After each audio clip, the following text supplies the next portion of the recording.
युवा शक्ति के बूते बन रहा है सभी के सपनों का नया Bharat.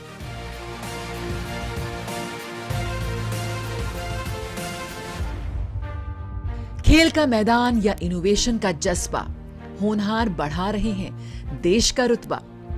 Startup India, stand up India 2015 में जब प्रधानमंत्री नरेंद्र मोदी ने देश को यह आवाज दी थी तो वो दुनिया के कोने कोने तक गई। सोच थी कि देश के युवाओं की ऊर्जा का इस्तेमाल इनोवेशन और एंटरप्रेन्योरशिप के लिए हो। अब भारत में जुगाड़,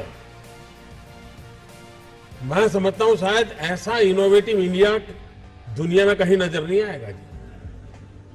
आप हर व्यक्ति के पास कोई न कोई इनोवेशन है।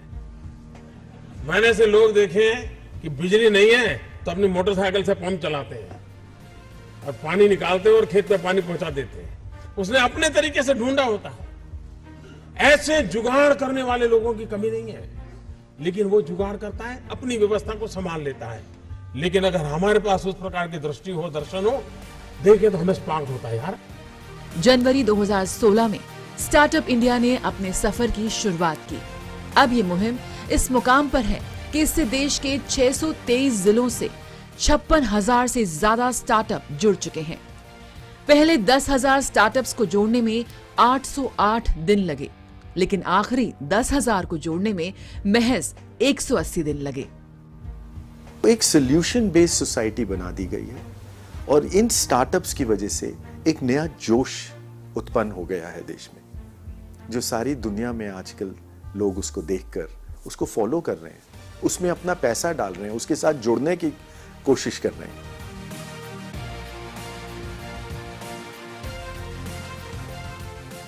ये सब मुमकिन हो पाया है मोदी सरकार की नीतिगत सोच और योजनाओं से। इनमें इंक्यूबेशन और मेंटरिंग से लेकर सीड फंडिंग भी शामिल है। शुरुआत 10,000 करोड़ रुपए के फंड से हुई।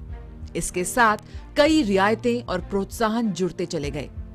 स्टार्टअप पुरस्कार, राज्यों की रैंकिंग, ग्लोबल वीसी समिट, शुरुआती दौर के स्टार्टअप्स के लिए समृद्ध योजना, सब इसी कड़ी का हिस्सा है। Hurun India future unicorn list 2021 के मुताबिक अमेरिका और चीन के बाद भारत दुनिया का नंबर 3 स्टार्टअप इकोसिस्टम बन चुका है।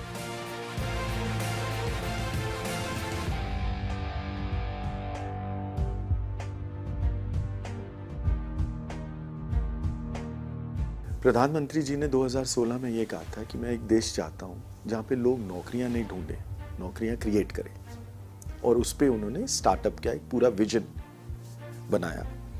पर केवल विजन नहीं बनाया, उन्होंने हाथ पकड़कर उस विजन तक आपको लेके गए। एक इकोसिस्टम बनाया, एक पॉलिसी बनाई, चाहे देश के स्टेट्स में हो, चाहे सेंटर लेवल में हो, और इस पूरे माहौल को बनाने के लिए उसी का जो रिजल्ट आया है वो जो आपके स्टार्टअप्स हैं। आज आप दुनिया में नंबर 3 हैं यूनिकॉर्न्स में, नंबर 2 है नंबर ऑफ स्टार्टअप्स में, और नंबर 1 है new startups adding every day. रोज कितने नए स्टार्टअप्स आ रहे हैं, 3 के करीब। आप नंबर 1 है पूरी दुनिया में।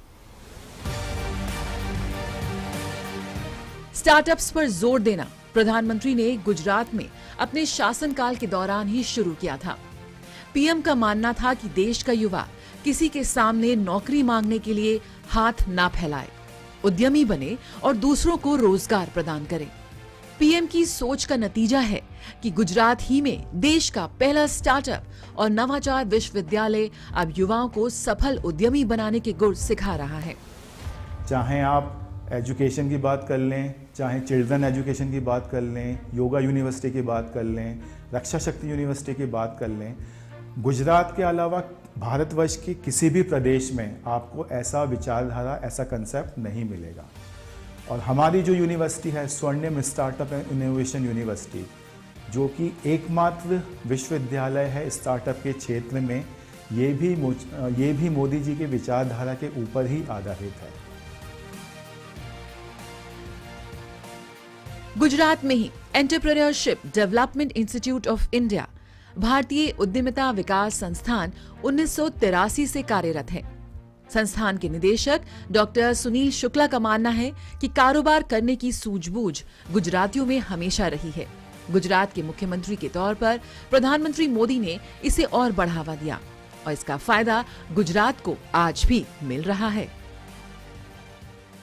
ये जो शुरुआत माननीय मोदी जी ने मुख्यमंत्री रहते की थी, वो अभी भी कंटिन्यू है। अभी भी जो गुजरात राज्य है, गुजरात राज्य ने उद्यमिता को काफ़ी आगे बढ़ाया है। एक स्टार्टअप समिट यहाँ पर होता है। आप वाइब्रेंट समिट तो सभी जानते हैं, लेकिन स्टार्टअप समिट यहाँ पे किया जाता है। और पिछले दो वर्षों से सतत गुजरात राज्य जो स्टार्टअप इकोसिस्टम की रैंकिंग है देश में, उसमें नंबर 1 बना हुआ है। प्रधानमंत्री मोदी हर मोर्चे पर देश के युवाओं के साथ डटे रहते हैं। परीक्षा पर चर्चा और एग्जाम वॉरियर पुस्तक जैसे कदम भी यही दिखलाते हैं। परीक्षा पर चर्चा का पहला संस्करण 2018 में दिल्ली के तालकटोरा स्टेडियम में हुआ। पीएम ने देश भर के 10वीं और 12वीं के बोर्ड परीक्षार्थियों के साथ संवाद किया ताकि वो तनाव मुक्त होकर अपनी परीक्षाएं दे सकें। माननीय प्रधानमंत्री महोदय जी, सुमध्याह्न। मैं गिरीश, जवाहर नवोदय विद्यालय मुंगेशपुर दिल्ली में 11वीं कक्षा का छात्र हूँ। महोदय, मुझे लगता है कि अगले साल हम दोनों की ही बोर्ड की परीक्षा है, क्योंकि मेरे 12वीं की परीक्षा है और आपके लोकसभा चुनाव है। तो क्या आपकी इस पे पूरी तैयारी है? अगर मैं आपका टीचर होता तो मैं आपको गाइड करता कि आप जर्नलिज्म में जाइए। दूसरे संस्करण में अध्यापक और अभिभावक भी जुड़े। तीसरे में दिव्यांग छात्रों को भी जोड़ा गया। चौथे संस्करण में कोविड महामारी की वजह से सारा कार्यक्रम ऑनलाइन हुआ, जिसमें देश और दुनिया भर के 13 लाख छात्र शामिल हुए। मेरा प्रश्न है, परीक्षा की तैयारी के दौरान हमारे मन में आने वाले भय और तनाव से हम कैसे उभरे? देखिए, आप जब ये फियर की, डर की बात करते हैं तो मुझे भी डर लग जाता है। अरे ऐसी कौन सी बात है जिसके लिए डरना चाहिए? क्या पहली बार एग्जाम देने जा रहे हो क्या पहले कभी एग्जाम दी नहीं? क्या आपको मालूम नहीं था कि मार्च महीने, अप्रैल महीने में एग्जाम आती है? सब पता है। परीक्षा हो या खेल, प्रधानमंत्री मोदी सही मायनों में देश की युवा शक्ति के नायक हैं। उन्होंने हमेशा ही देश की अस्मिता को खेल के मैदान में उम्दा प्रयास और प्रदर्शन से जोड़ा है। लद गए वो दिन जब कहा जाता था, पढ़ोगे लिखोगे बनोगे नवाब, जो खेलोगे कूदोगे होगे खराब। प्रतिभाशाली युवाओं के लिए अब खेल भी एक करियर ऑप्शन के रूप में सामने आया है। हाल ही में इसका नतीजा मिला टोक्यो ओलंपिक में भारत के खिलाड़ियों के प्रदर्शन से। ये ओलंपिक्स में देश का अब तक का सर्वश्रेष्ठ प्रदर्शन साबित हुआ। भारत ने कुल 7 पदक हासिल किए, 1 स्वर्ण, 2 रजत और 4 कांस्य जीतने के बाद पदक वीरों के साथ फोन पर जो सीधा संपर्क पीएम ने साधा, वो सभी के लिए यादगार बन गया। नीरज जी नमस्ते। नमस्ते सर। और बहुत बहुत बधाई आपको। आज ओलंपिक समापन की दिशा में जा रहा है और आपने देश को खुश कर दिया। हाँ, बस बोले वही था कि बस ये मेरा सबसे लास्ट ईयर है कि मैं इंडियन में, तो बस कुछ अच्छा करना है और गोल्ड जीतना हूँ, और तो बहुत खुशी की बात है। बहुत अच्छा लगा और मुझे लगता है कि सभी जो अपने भारत और जो अपने लोग देख रहे थे, उनकी बहुत दुआएं और उनका सपोर्ट था पीछे थे 3 साल लोगों का, तो शायद उसी ने मुझे यहाँ पे आज बुलाया है। पानीपत ने पानी दिखा दिया। स्वदेश लौटे पदक वीरों की पीएम ने मेहमान नवाजी भी की। बेबाकी से की गई मुलाकात, मजाकिया अंदाज, खिलाड़ियों और पीएम का परस्पर सम्मान, आइसक्रीम और चूरमे की दावत सभी के दिल को छू गए। भाई पहले मुझे इसको आइसक्रीम खिलाना है, मैंने प्रॉमिस किया था उसको।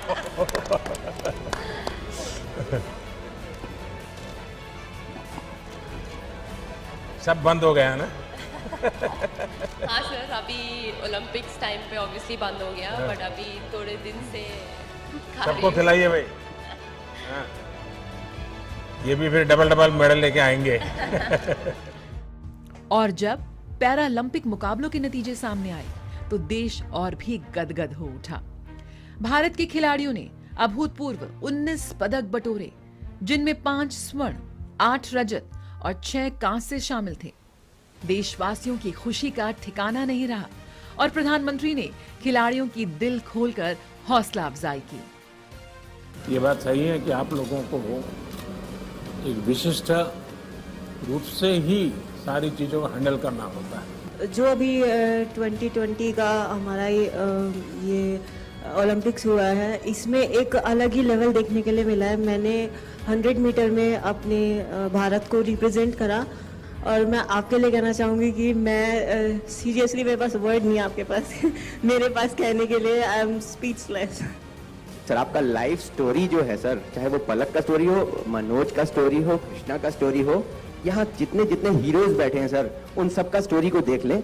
और पैरेलल में सर अगर आपका story as a prime minister देख लें sir, you are sitting with us, frankly speaking sir वो भी कम मोटिवेशनल नहीं होगा सर उसके लिए। तो हम लोगों को सर वो भी प्रेरणादायक तो है सर। एवरीबडी इज अवेयर उसको, स्टोरी को। आपको पता नहीं है, उल्टा है।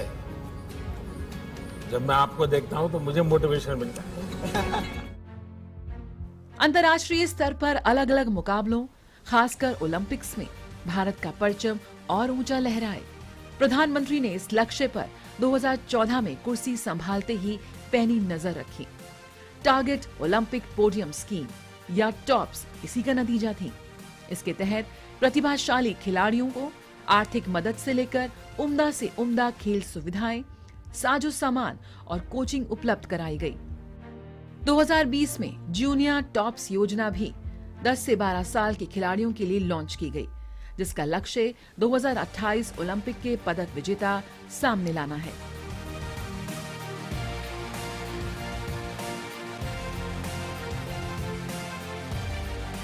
फिलहाल महिला और पुरुष हॉकी टीमों के अलावा 62 खिलाड़ी टॉप्स के कोर ग्रुप में शामिल हैं।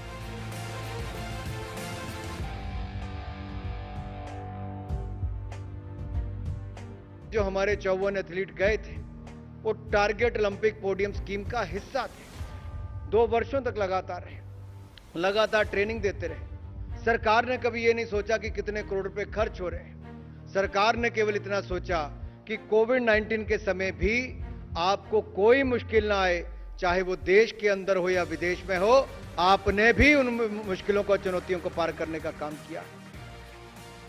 लेकिन खेल के मैदानों में ऐसे करामाती प्रदर्शन की नींव प्रधानमंत्री ने गुजरात में ही डालनी शुरू की थी।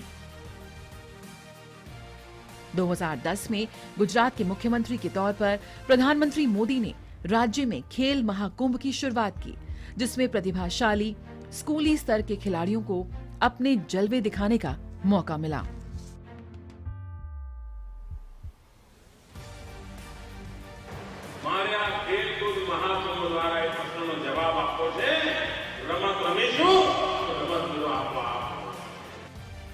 खेल महाकुंभ से किस कदर गुजरात में युवाओं के मैदान में उतरने के लिए उत्साह बढ़ा है। एक उदाहरण है कृष्णा। ये जूडो की खिलाड़ी हैं। रोज 8 घंटे जूडो का अभ्यास करती हैं। राज्य स्तर पर इन्हें 3 स्वर्ण पदक मिल चुके हैं, लेकिन इनका सपना ओलंपिक में देश को सोने की चमक से चकाचौंध करने का है। मैं 2016 से खेल महाकुंभ में जूडो खेल रही हूँ और मेरे जूडो में अभी तक के 3 गोल्ड, 3 सिल्वर और 3 ब्रॉन्ज मेडल है। मैं रोजाना 8 घंटे प्रैक्टिस कर रही हूँ और जूडो में हर रोज 8 घंटे प्रैक्टिस कर मेरा गोल ये है कि मैं भारत के लिए ओलंपिक में खेलूँ और फ्यूचर में भारत को मैं गोल्ड मेडल दिलाऊँ, ये मेरा गोल है। रिप्शा जानी ने भी तैराकी में खेल महाकुंभ के स्तर पर तो पदकों की झड़ी लगाई हुई है, लेकिन इनका सपना भी ओलंपिक में देश का नाम रोशन करना है। खेल महाकुंभ की वजह से मुझे काफ़ी बढ़ावा मिला है और मुझे काफ़ी मोटिवेशन भी मिला है। मैंने 2013 से लेके 2019 तक हर इवेंट में पार्टिसिपेट किया है और मेरे 32 गोल्ड्स है, 31 सिल्वर, 29 ब्रॉन्ज है। इन ऑल 100 मेडल्स हैं मेरे और मैंने नेशनल लेवल में भी 2 ब्रॉन्ज जीते हैं।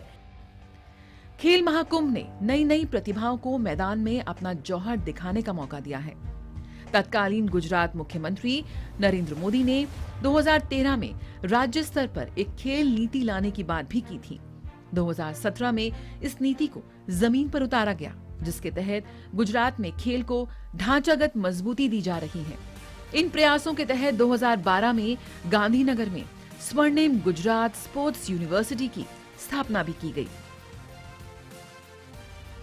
2012 के अंदर उन्होंने एक स्वप्न देखा कि गुजरात के अंदर एक स्पोर्ट्स यूनिवर्सिटी हो और स्पोर्ट्स यूनिवर्सिटी के माध्यम से गुजरात के 33 जिले 252 तालुकाओं के बच्चे जो एजुकेशन ले रहे हैं, वो physical education, sports management, sports event management, sports journalism, adventurous sports और स्पोर्ट्स कोचिंग में अपना हिस्सा ले और अपने आप को स्पोर्ट्स में कैरियर बनाने के लिए आगे आए।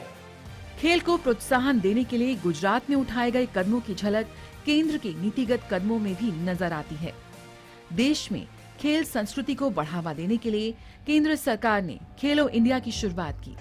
2018 में खेलो इंडिया यूथ गेम्स का आगाज हुआ तो 2020 में खेलो इंडिया विश्वविद्यालय और खेलो इंडिया विंटर गेम्स शुरू हुए। विश्व में कोई देश सिर्फ आर्थिक और सामरिक शक्ति से ही बड़ा बनता है ऐसा नहीं है। इसके कई और भी पहलू है। एक वैज्ञानिक अपने छोटे से इनोवेशन से पूरी दुनिया में अपने देश का नाम रोशन कर देता है। ऐसे कई क्षेत्र हैं, लेकिन बहुत ही ऑर्गेनाइज वे में, स्ट्रक्चर्ड वे में आज स्पोर्ट्स एक ऐसा क्षेत्र बन गया है जो आज की दुनिया में देश की छवि का भी, देश की शक्ति का भी परिचय कराता है। गुलमर्ग की बर्फीली सफेद चादर की आगोश में हुए कड़े मुकाबलों और खिलाड़ियों की जीत के जज्बे ने कश्मीर की वादियों की एक अलग सी छटा देश और दुनिया के सामने पेश की। खेलो इंडिया इवेंट्स यहाँ गुलमर्ग में हो रहा है सर। गुलमर्ग में मैं पहली बार आया हूँ, बहुत अच्छा लग रहा है सर। और खेलो इंडिया की तरफ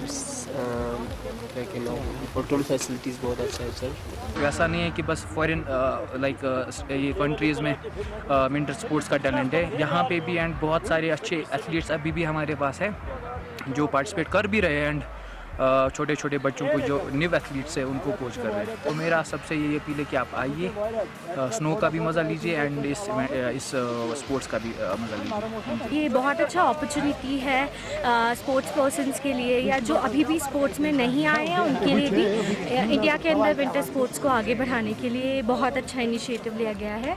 बहुत अच्छा फील हो रहा है और हम सारे यहाँ पे बहुत प्राउड फील कर रहे हैं। हम अपनी जेडके को रिप्रेजेंट कर रहे हैं यहाँ पे सारे, और मुझे बहुत अच्छा लग रहा है कि हम यहाँ पे सारे जाए, इतनी सारी स्टेट्स आई है तो बहुत अच्छा लग रहा है। इसके साथ ही आई पूरे देश की बारी।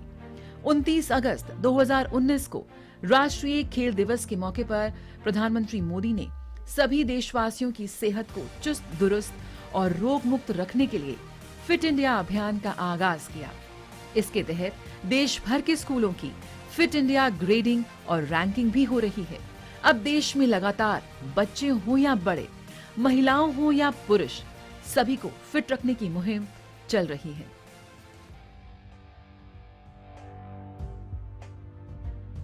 फिटनेस की डोज आधा घंटा रोज, इस मंत्र में सभी का स्वास्थ्य, सभी का सुख छिपा हुआ है।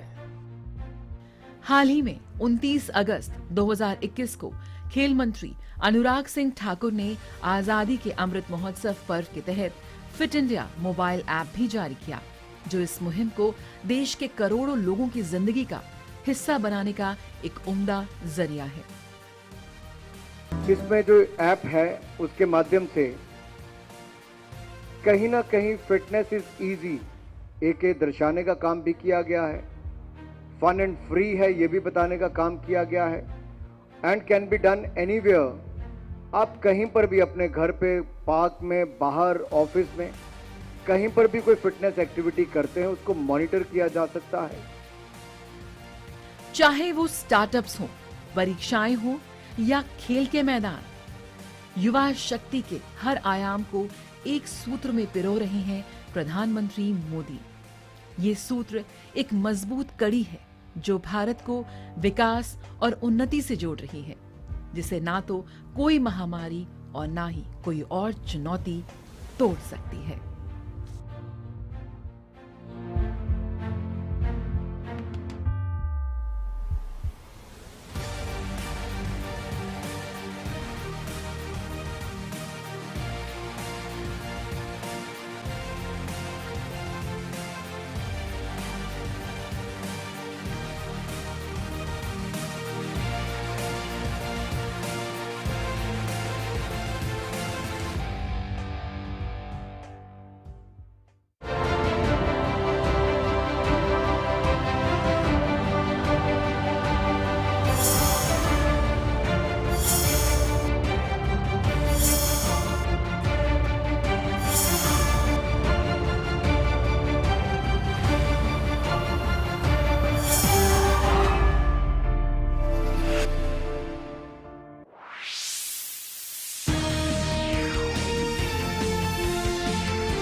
नमस्ते इंडिया। नमस्ते लैंड। मरहबन इलल हिंद। जरी इंडिया। सलाम इंडिया। नमस्ते इंडिया। नमस्कार Bharat.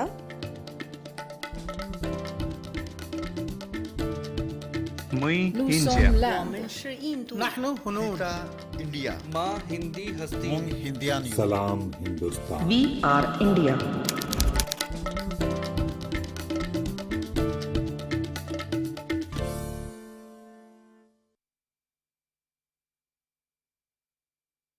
Your window to rising India.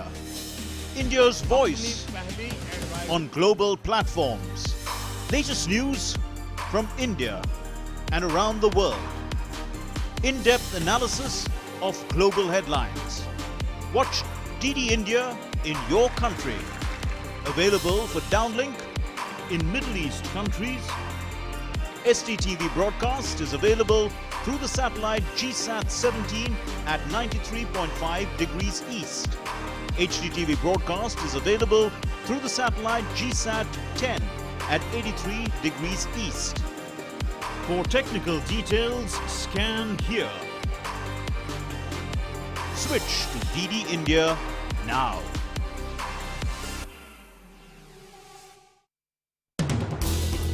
हर दिन हर पल बनती खबरें, बदलती दुनिया, हम लेकर आते हैं आपके लिए बड़ी खबरें, संपूर्ण कवरेज ताकि आप रहें खबरों के बीच हमारे साथ। मिड डे प्राइम हिंदी सोमवार से शुक्रवार दोपहर 1 बजे सिर्फ डीडी न्यूज पर।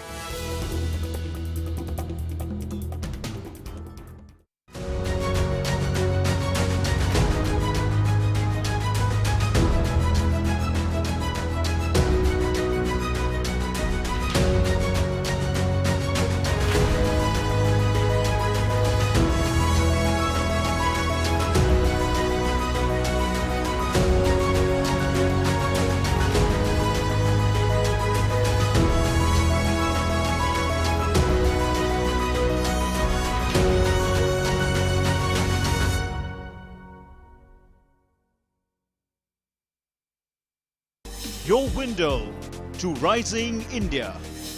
India's voice on global platforms. Latest news from India and around the world. In-depth analysis of global headlines. Watch DD India in your country. Available for downlink in all Southeast Asian countries. STTV broadcast is available through the satellite GSAT 17 at 93.5 degrees east. HDTV broadcast is available through the satellite GSAT 10 at 83 degrees east. For technical details, scan here. Switch to DD India now. Your window to rising India. India's voice on global platforms. Latest news from India and around the world. In-depth analysis of global headlines. Watch DD India in your country. Available for downlink in Central Asian countries. STTV broadcast is available through the satellite GSAT 17 at 93.5 degrees east. HDTV broadcast is available through the satellite GSAT 10 at 83 degrees east. For technical details, scan here. Switch to DD India now.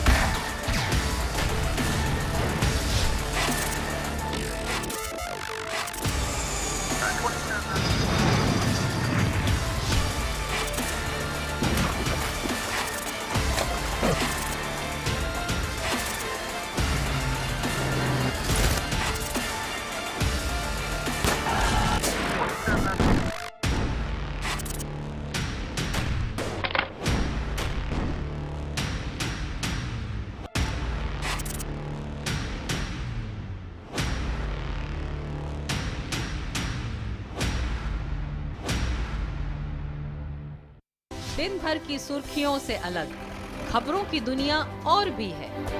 खबरें जो आपको दे नया नजरिया, खबरें जिसमें दिखे समाज की परछाई, ऐसी खबरें जो कहती हैं न्यू इंडिया की कहानी, खबरें जो है अनछुई, कुछ खट्टी कुछ मीठी, हम लाते हैं आपके लिए ढूंढकर। खबर हटकर सोमवार से शुक्रवार दोपहर 3:30 बजे और शाम 5:30 बजे सिर्फ डीडी न्यूज पर।